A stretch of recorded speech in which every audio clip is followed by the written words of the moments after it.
Have you ever stopped to wonder if the future of a dynasty can pivot on a single decision? One trade, one moment where loyalty, ambition, and financial pressure all collide? What if the player we've been watching grow, the one whose athleticism feels like a promise for the next chapter of Warriors basketball, is suddenly the name on everyone's lips for reasons we never wanted to hear? And what if the path to keeping our championship window alive comes at the cost of letting go of one of the brightest sparks on this roster? Could the fate of the Golden State Warriors be quietly shifting, not because of age, injury, or decline, but because another franchise sees in our guy the cornerstone of their own future? Welcome back to Warriors News Fan Report. Smash that like button, subscribe to Warriors News Fan Report, and ring the bell so you never miss a moment of the action. Because today we're diving into a story that has Dub Nation restless, divided, and maybe even a little anxious.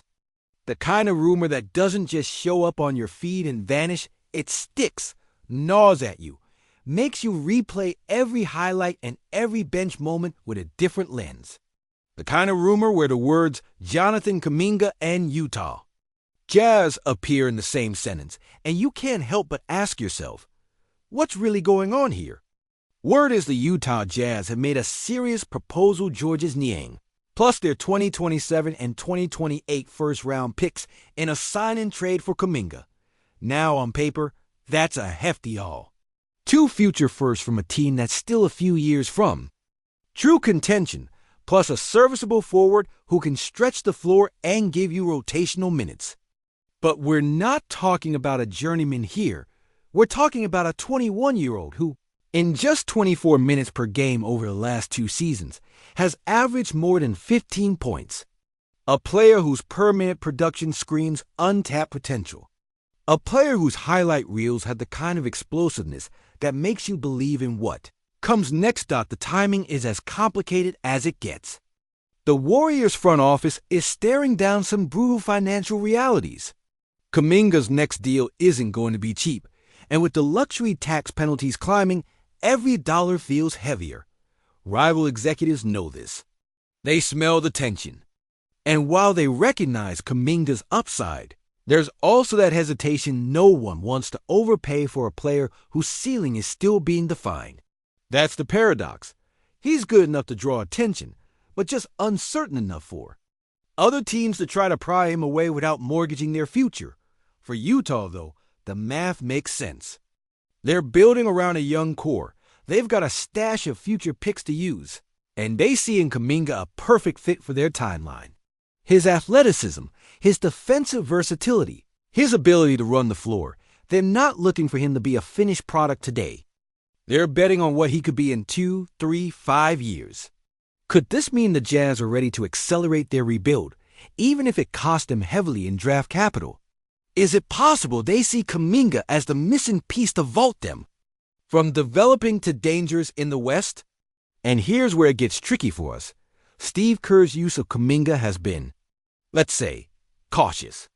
He hasn't always gotten the crunch time minutes, hasn't been given the full green light to experiment and dominate in the way young stars often need to.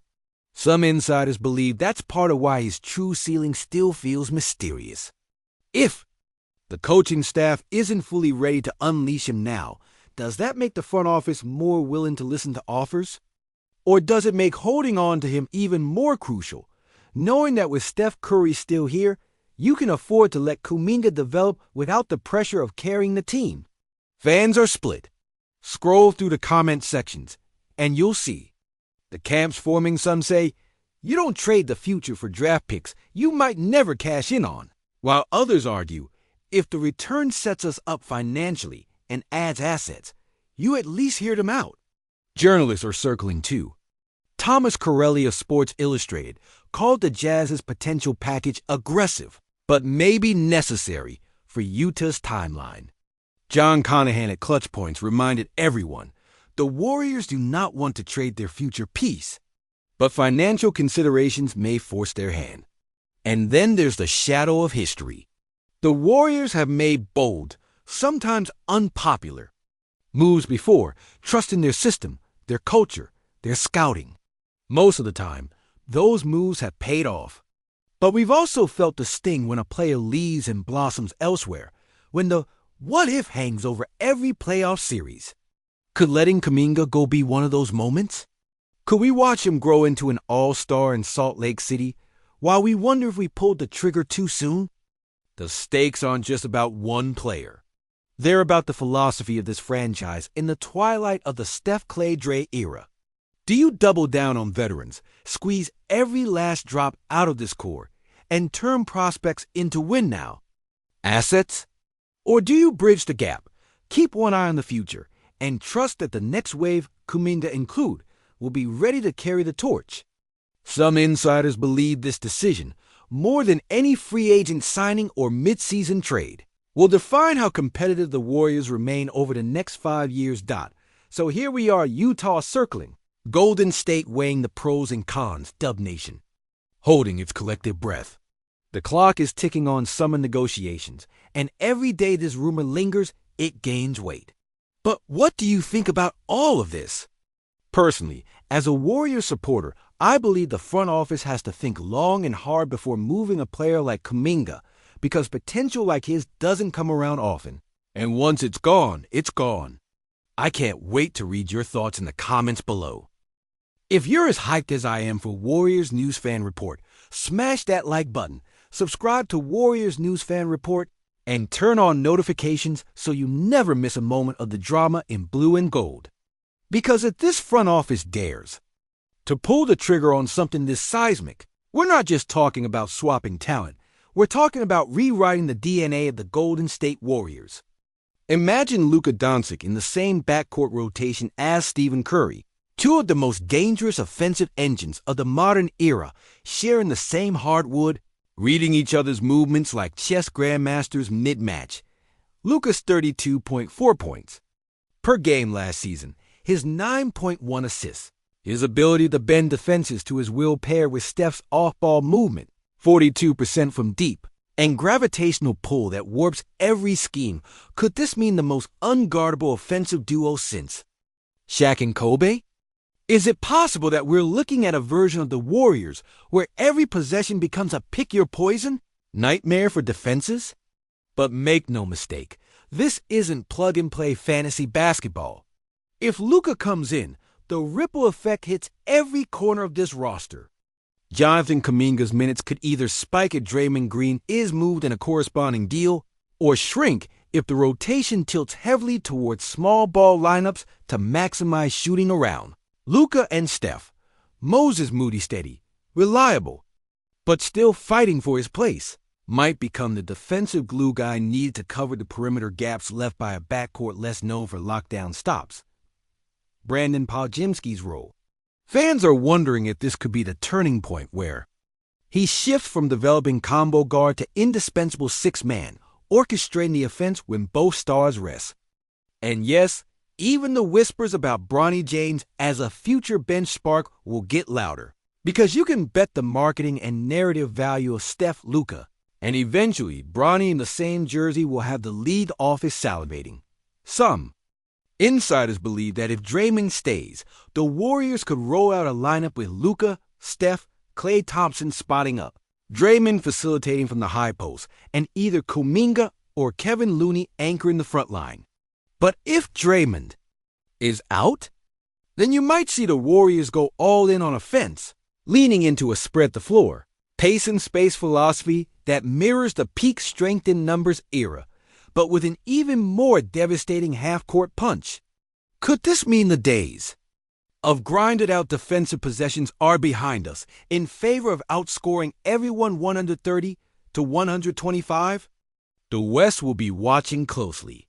The Nuggets, led by Nikola Jokic, will salivate at the idea of exploiting a defense without Draymond, but they'll also have to contend with the thought of chasing Luka and Steph around screens for 48 minutes.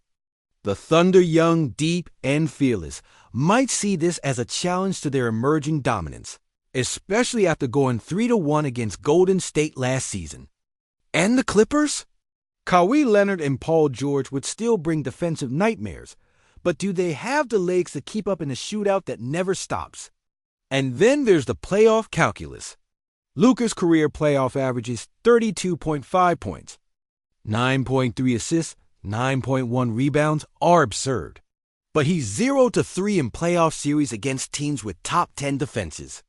Pairing him with Steph means he no longer carries the scoring and creation burden alone. Instead of facing blitzes and traps every trip down the floor, Luka would see more single coverage than he has in years. Could this be the formula to finally get him back to the conference finals and beyond?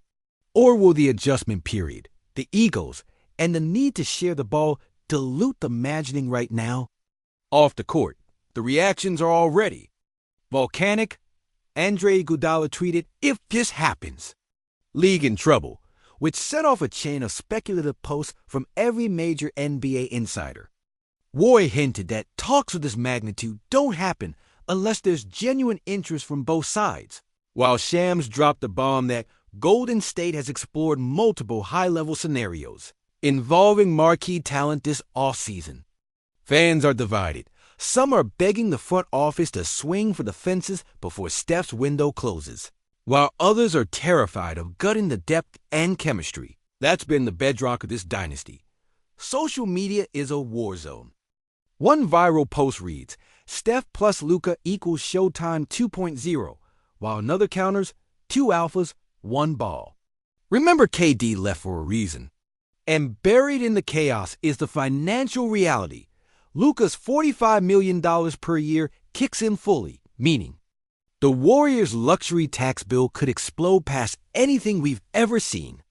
Is Joe Lacob willing to double down yet again on his light years ahead mantra, knowing the cost could dwarf even the Durant years? Some insiders believe the motivation isn't just basketball. It's legacy, identity, and the preservation of a culture that has defined this franchise for more than a decade. Steph Curry knows his window is narrowing, and every season now feels like it could be his last in true peak form. He's tasted the mountaintop 4 times, felt the euphoria of silencing critics, and now stands as the face of a generation of basketball. He doesn't just want to keep competing, he wants to leave the game with no what-if lingering in the minds of Dub Nation. Luka Doncic, on the other hand, is still in the early prime of his career, but he's already grown. Tired of empty numbers. He's been the centerpiece of jaw-dropping stat lines, MVP chatter, and viral highlights, but he knows that until a ring is on his finger, the label of stat monster will shadow him. For him, this isn't just about joining a contender. It's about stepping into an environment that understands winning, that has banners to prove it, and that can elevate his name from great talent to NBA legend. The Warriors front office sees in Luka a rare solution to a delicate problem: how to honor the core of Curry, Klay Thompson, and Draymond Green while still planting seeds for life after them.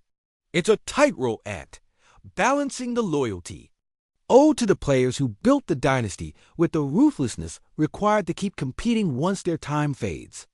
Luka represents that bridge. In theory, his arrival means the Warriors don't have to endure a long rebuild when Steph eventually hangs it up. Instead, they could pivot seamlessly into a new era while still competing for titles in the present. But this path is lined with risks. Chemistry is fragile, and even a talent like Luka changes the entire gravitational pull of a team. Financially, the move would slam the Warriors into an unprecedented luxury tax bill, one that even Joe Lacob, known for his willingness to spend, would have to think twice about. And there's the inevitable bullseye that comes with assembling a super team. The league, the media, and rival fan bases would instantly anoint Golden State as the NBA's new supervillain, every loss magnified, every win resented.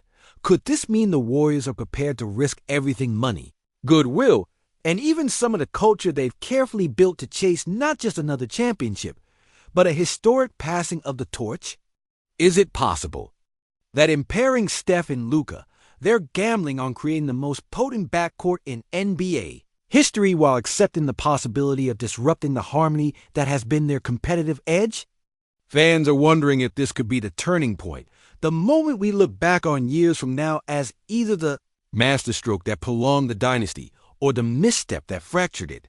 Some insiders believe that if this deal happens, it's not just a basketball move. It's a statement to the entire league that Golden State refuses to fade quietly into the background. That they intend to be a problem for the West as long as Steph draws breath in a Warriors jersey.